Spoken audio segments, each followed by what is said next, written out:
Spoon Jackson of Rabbits of Realness. We started it a few years ago to get realness and creativity and love and magic and growth and appreciation and the sharing from individuals and artists around the world and around the universe so that we can make this world, make the narrative a better place for everyone to live with it.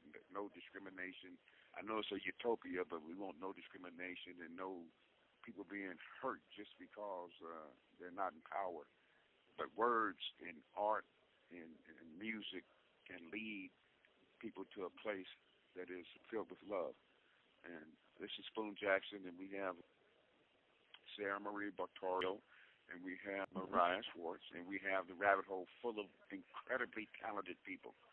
And we would love for you to subscribe or listen to our YouTubes or come to the rabbit hole or come look at our Instagram and see how we can help you bring your vision alive. It will be whatever art, whatever you want to do, we're there and can assist you.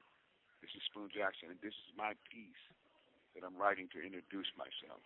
It's called One Foot in Darkness and One Foot in Light.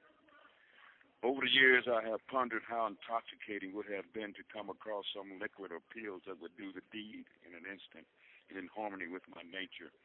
But it has seemed like all of my life the gods have never blessed me or shed light on my path and have instead taken me from one prison to another. For what is an existence of opposites when you are only perceived as or allowed to be in one sphere, evil with no good, yet even in darkness there is light. I think evil and good exist inside all of us, one foot in darkness and one foot in light. Like Socrates, I was sentenced to death, not at the height of my wisdom and awareness, but at the age of 20. I was tried for the death penalty and given the other death penalty of life without possibility of parole, a slower death, more hideous because I do suffer death sometimes daily, and it's a living death. To keep my opposites alive, I decided to live my life as a long journey of death, inspired by Socrates. Once I realized I was on a journey, know thyself, and an unexamined life is not worth living, gave me creeds to live by in prison. Not to examine one's life and self would be like being caught up motionless inside a vortex, not living or dying, not hearing, feeling, seeing, thinking, not touching the inner or outer self, not anything. Perception would be suspended.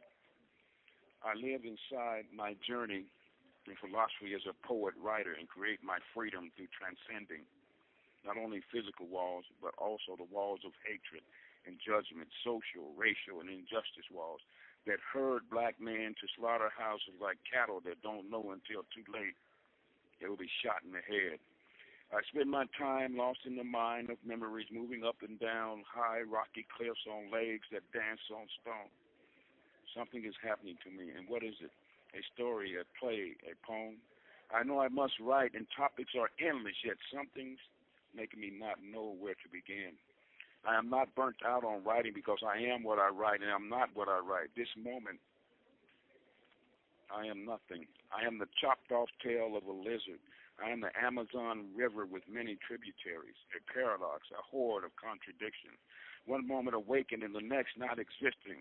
I am not a god, monk, shaman, or saint, so do not expect miracles, but look for them.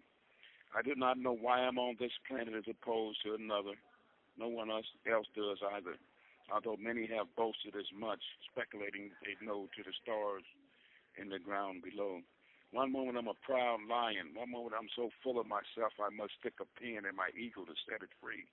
I am a poet, though once again I do not know why, how, or what sense it makes to be a poet.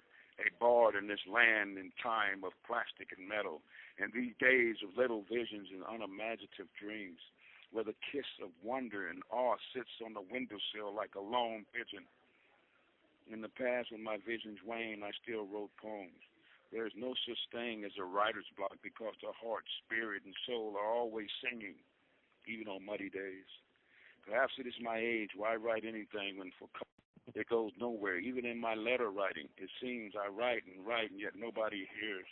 Sparrows sip water, droplets from a leaky faucet. The lack of feeling and knowing is pity. inside me, beyond the dichotomy of being human and having my own shade tree. I ponder why suffer death's deeds. I ponder why make ripples in any pond. I ponder what is the meaning of life, all life, my life. It cannot be this feeble. Blacktop, bars, bleachers, chain link, razor fencing, heated wires, and soaked drying grass against the dark night. The sweet waters bubble like road stuff in treetops. The dirt stink in Newsweek.